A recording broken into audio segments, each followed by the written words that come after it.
wafdi ballaaran oo hogaaminaya gudoomiyaha cusub ee la soo magacaabay gobolka Togdheer ayaa maanta si ballaaran loogu soo dhaweeyay magaalada Burco ee xarunta gobolka Togdheer. Wafdigan ayaa waxa lagaga hortagay magaalada Sheekh ee xarunta gobolka Saaxil oo 60 kiiloomitir dhanka waqooyi kaga beegan magaalada Burco. Kadib intaasi waxa wafdigaasi loo soo galbiyay xaggaas iyo degmada Qoyta oo 20 kiiloomitir u jirta magaalada Burco, halkaas oo hadal ka kooban ay ka jeediyeen mas'uuliyiinta gobolka iyo kuwa degmada Burco oo dhamaantoodba soo dhaweyn ballaaran u sameeyay gudoomiyaha cusub ee loo soo magacaabay gobolka Togdheer. waxaana halkaasi ka hadlay gudoomiye ku-xigeenka gobolka Togdheer Maxamed Diiriye Xayd, maayirka degmada Burco Maxamed Yuusuf Cabdiraxmaan Mudaad oo dhamaantoodba si ballaaran u soo dhaweeyay gudoomiyaha cusub ee loo magacaabay gobolka Togdheer. waxaana ka mid ah hadaladoodii sida tani: gudoomiye halka waxa kuugu diyaara dadweynaha Burco oo kula ku soo dhawow gobolka Togdheer.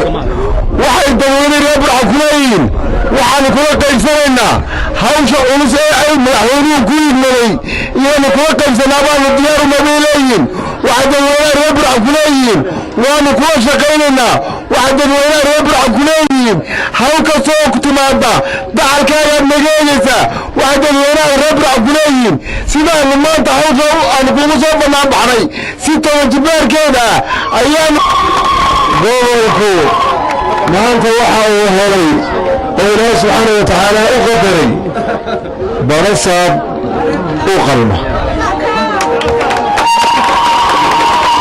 وحنا لنا هاي بدون يكسودي هالكريا بريجاجي أنا بقول الله أفقع بلا بيجون كدمر برحق.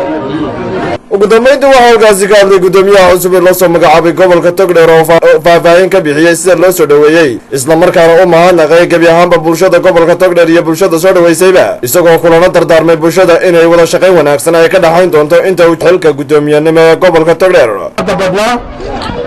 soo dhaweynteeda iyo dadka ku nool aqoon badan leeyahay. dadka qaar baa igu lahaa marka soo baxayo wardaan u deegaan baan ahay, baan ku reer Burcaan ahay, reer Togdheer baan ahay, gobolka waan ahay.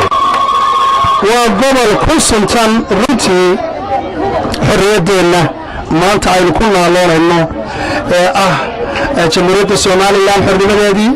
waa meeshii ugu horeysay ee go'aan qaadata laga dhawaaqo jamhuuriyadda Soomaaliland.